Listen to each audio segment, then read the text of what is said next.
Bonjour et bienvenue sur la chaîne. Dans cette série de vidéos, on va expliquer les bases de Yu-Gi-Oh! Spécial God Format.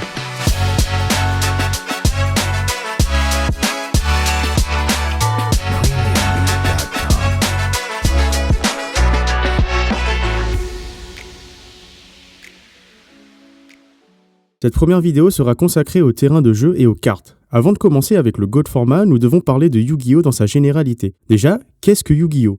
Yu-Gi-Oh! Est un jeu de cartes à collectionner populaire créé par Kazuki Takahashi. L'univers de Yu-Gi-Oh! Tourne autour de duels de monstres qui utilisent des decks de cartes spéciales appelées cartes monstres, magiques et pièges. Le but du jeu est simple, il faut réduire les 8000 points de vie de l'adversaire à 0. Yu-Gi-Oh! Est joué à la fois de manière compétitive avec ses tournois officiels et de manière décontractée entre amis. Le jeu continue d'évoluer avec de nouvelles extensions de cartes et des mécanismes ajoutés régulièrement pour maintenir l'intérêt des joueurs. Passons maintenant au God Format. Avant de parler des différentes cartes, nous allons aborder le terrain de jeu. Nice. En bas à droite se trouve l'emplacement du deck où l'on place 40 cartes posées face verso, 3 exemplaires maximum de chaque carte, sauf exception que l'on abordera dans une autre vidéo. En bas à gauche se trouve la zone fusion deck ou extra deck où l'on place des monstres de type fusion posés face verso, on verra leurs particularités plus tard. Entre ces deux zones se trouve celle de magie et piège où l'on place les cartes magie et piège dans la limite des 5 emplacements disponibles. Elles peuvent être posées face recto ou verso. En haut à droite se trouve le cimetière où l'on place les cartes détruites au cours du duel, elles sont obligatoirement face recto et consultables par les deux joueurs.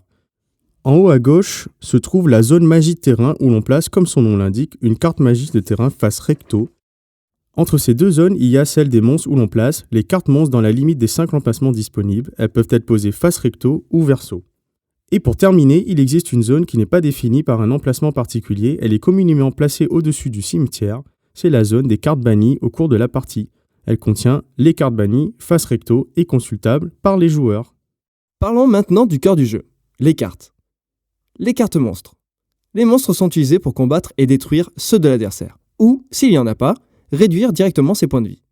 Les combats de monstres sont les fondations de tout duel. Il existe plusieurs sortes de monstres. Dans le God Format, il y en a 4.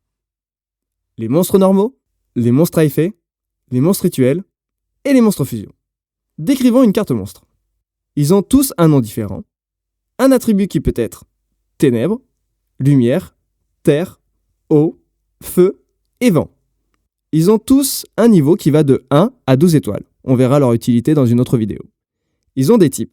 Il y en a 20 différents. On ne les citera pas, mais ils s'affichent à l'écran.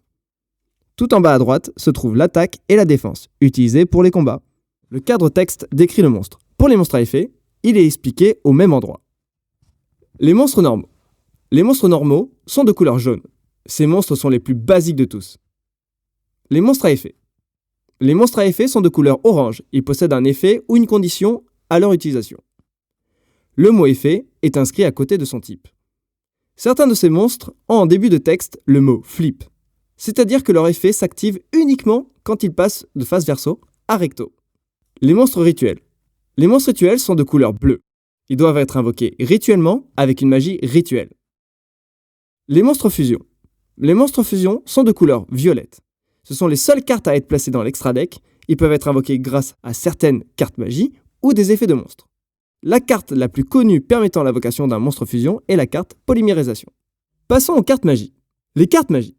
Les cartes magie sont de couleur verte. Elles sont là pour donner un bonus à son contrôleur. LP restauré, attaque et défense augmentée, pioche supplémentaire, invocation supplémentaire, etc. Ou un malus à l'adversaire.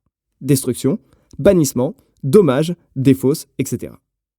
Les cartes magie sont réparties en 6 catégories dites icônes. Magie normale, magie continue, magie rituelle, magie jeu rapide, magie d'équipement, magie de terrain. La magie normale ne possède pas d'icône, ce qui la rend facilement reconnaissable. Elle est envoyée au cimetière une fois son effet résolu.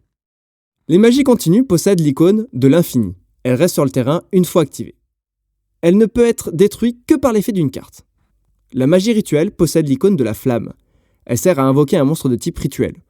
La carte magie jeu rapide possède l'icône de l'éclair. Elle peut être jouée directement pendant votre tour, ou posée face verso et activée lors du tour de votre adversaire pour contrer une action. La carte magie équipement possède l'icône de la croix. Elle sert à équiper un monstre pour lui donner un bonus ou un malus. Elle est détruite en même temps que le monstre équipé ou par l'effet d'une carte. La carte magie terrain possède l'icône des 4 points cardinaux. Elle est obligatoirement posée face recto sur la zone magie terrain. Elle permet d'appliquer des effets à tout monstre sur l'entièreté du terrain. Elle fonctionne comme une carte magie continue. Elle n'est détruite que par l'effet d'une carte ou lorsqu'une autre carte magie de terrain est jouée. Les cartes pièges. Les cartes pièges sont de couleur rouge. Leurs effets, comme leur nom l'indique, est de piéger l'adversaire. Les pièges sont utilisés pour interrompre une action, annulation d'attaque, d'effet de carte, annulation d'invocation, destruction de cartes, etc. Les cartes pièges doivent être posées face verso et ne peuvent être activées qu'au prochain tour. Comme pour les cartes magiques, elles sont réparties en 3 catégories d'icônes. Normal, piège continu, contre-piège. La carte piège normale ne possède pas d'icône. Elle peut donc être activée et envoyée au cimetière une fois son effet résolu. La piège continue possède l'icône de l'infini. Elle reste donc sur le terrain une fois activée, elle ne peut être détruite que par l'effet d'une carte.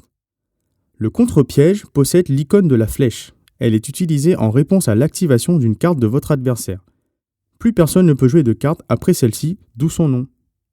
Nous arrivons à la fin de la vidéo en espérant que cette introduction vous a permis de découvrir le jeu de cartes Yu-Gi-Oh! Dans une prochaine vidéo, nous aborderons le thème « Comment jouer à Yu-Gi-Oh!». Si tu as aimé la vidéo, n'hésite pas à mettre un like, à t'abonner et si tu as une question, mets-la dans les commentaires.